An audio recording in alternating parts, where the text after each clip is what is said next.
Video करायचा माझ्या डोक्यात आहे. 5 मिनिटाचा का होईना पण तो करायचा.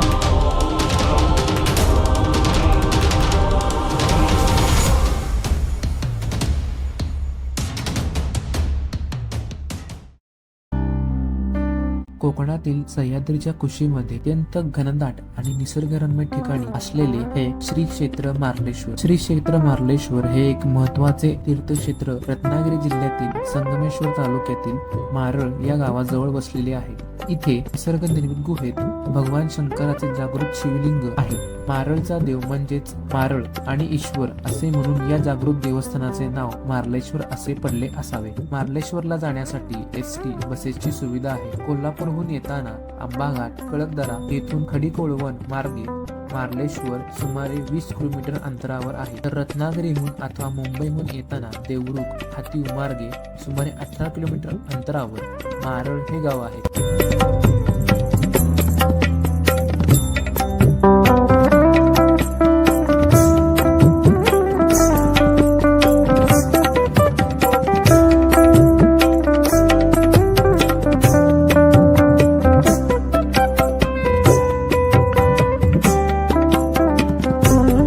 मंदिराचा गाभारा गुहा स्वरूपाचा आहे. गुहेत प्रवेश केल्यावर एक मार्लेश्वराची आणि दुसरी मल्लिकार्जुनची अशा 2 स्वयंभू शिवपिंडीचे भाविकांना दर्शन होते. मल्लिकार्जुन आणि मार्लेश्वर हे दोघे भाऊ असून मल्लिकार्जुन हा मोठा भाऊ असल्याचे मानले जाते. मंदिराच्या काही नियमांमुळे मंदिराच्या गाभाऱ्यातील चित्रीकरण आपल्याला करता आले नाही. तिथे फोटो काढण्यास, व्हिडिओ शूट करण्यास सक्त मनाई आहे.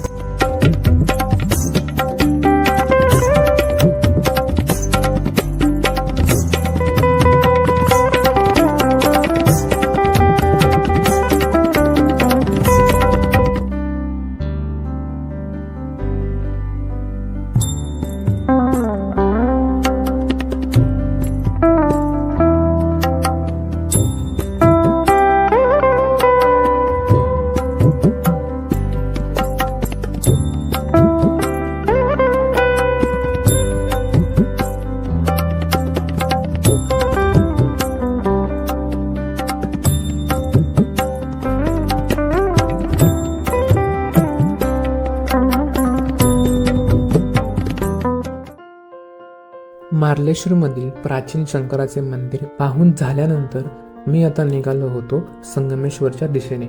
संगमेश्वर मधील प्राचीन कर्णेश्वर मंदिर पाहायला आणि छत्रपती संभाजी महाराज यांच्यावर पहिल्यांदा हल्ला जिथे झाला ते ठिकाण म्हणजे संगमेश्वर मधील सरदेसाईंचा वाडा पाहायला.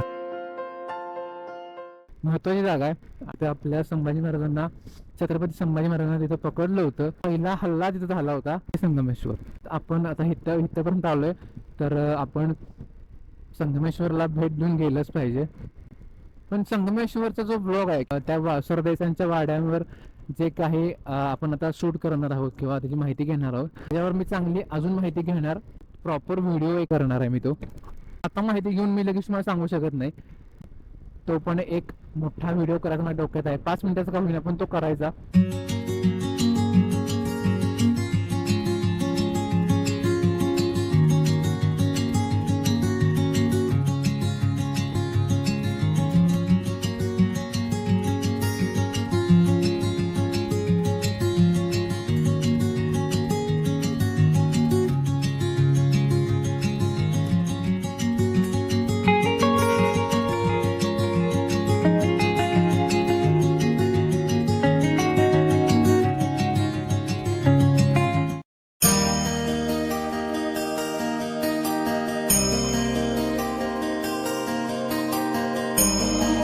रत्नागिरी जिल्ह्यातील संगमेश्वर येथील कर्णेश्वर हे एक प्राचीन हेमाडपंथी मंदिर आहे. हे मंदिर पांडवकालीन असल्याचे सांगितले जाते.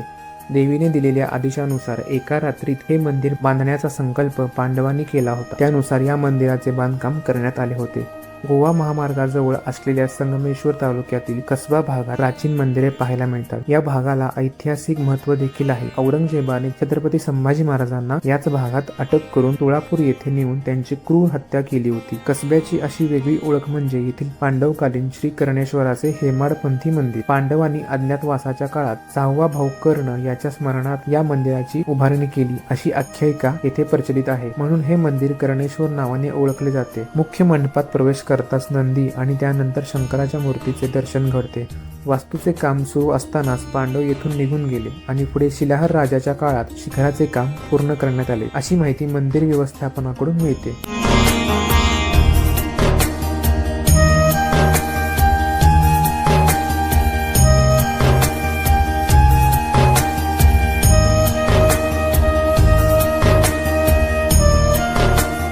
मंदिराच्या बाहेरील बाजूस उत्तम कोरीवकाम केले असून शिल्पकलेचे अप्रतिम दर्शन आपल्याला पाहायला मिळते. मंदिरापासून काही अंतरावरच अलकनंदा, वरुणा आणि शास्त्री नद्यांचा संगम पाहायला मिळतो. या नद्यांच्या संगमामुळेच संगमेश्वर नाव हे प्रचलित झाले.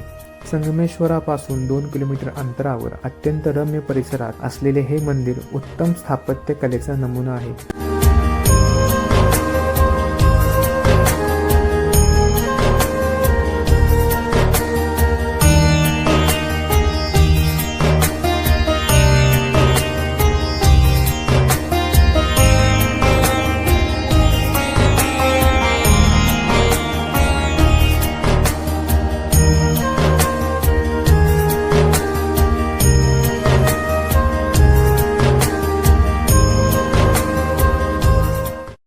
आता आपण आहोत संगमेश्वर येथील सरदेसाई यांच्या वाड्यामध्ये.